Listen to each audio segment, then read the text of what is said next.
From the National Newsroom of the Canadian Press, I'm Naira Ahmed.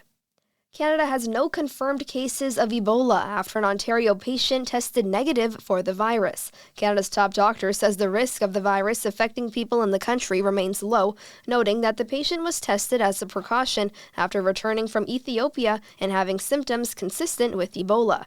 Canada has started new screening measures at the border, including more staff at common points of entry and screening questions about where people have traveled and if they have symptoms. Alberta Premier Danielle Smith says a question on the province's October 19th referendum will ask Albertans if they want to remain in Canada or start the process to hold a binding referendum on separation. Smith said today she'll respect the results of the referendum and hopes the separatists will as well. I'm going to campaign on the side of Remain. I think that I have seen enough from the directional change that we have with the new Prime Minister. He's prepared to work with us.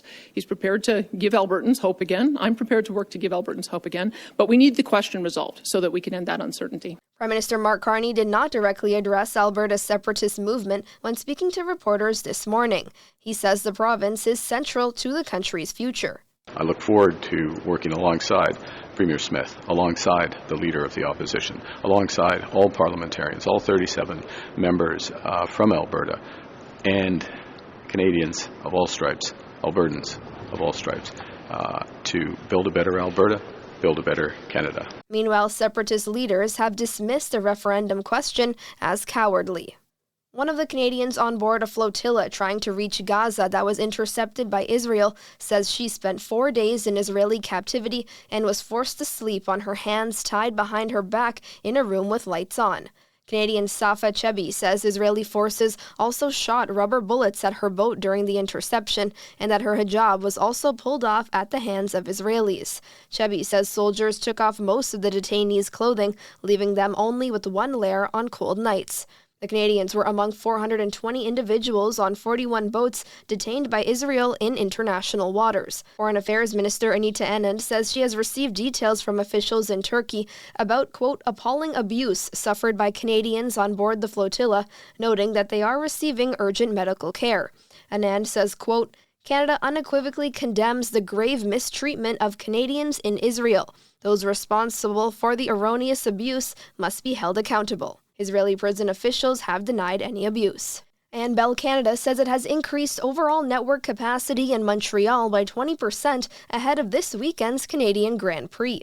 The company is anticipating a surge in network demand and has focused upgrades at key Grand Prix sites and enhanced connectivity at high-traffic fan zones. This is the Canadian Press. In sports, the Colorado Avalanche hope to tie up the NHL Western Conference Final tonight when they host the Vegas Golden Knights. Vegas stunned Colorado with a 4-2 win in Game 1 on Wednesday. Last night, the Montreal Canadiens had a statement 6-2 win over Carolina in Game 1 of the East Final. The Toronto Blue Jays are back home to kick off a 3-game series with the Pittsburgh Pirates tonight at the Rogers Center. The Blue Jays are coming off a 4-3 road trip that they capped off with a 4-game split against the New York Yankees. Hamilton's Shai Gilgeous-Alexander leads the Oklahoma City Thunder into San Antonio tonight for Game 3 of the NBA's Western Conference Finals against the Spurs. Gilgeous-Alexander, the reigning two-time MVP, bounced back with a 30.9 assist effort in Wednesday's Game 2 to help the defending champion Thunder even the best-of-7 series at 1 game apiece. And Canada remains undefeated at the World Hockey Championship. Team Canada next faces Slovakia on Sunday. From the Canadian Press, I'm Naira Ahmed. Thanks for listening. Don't forget to follow and subscribe. For more of today's top stories, visit thecanadianpressnews.ca.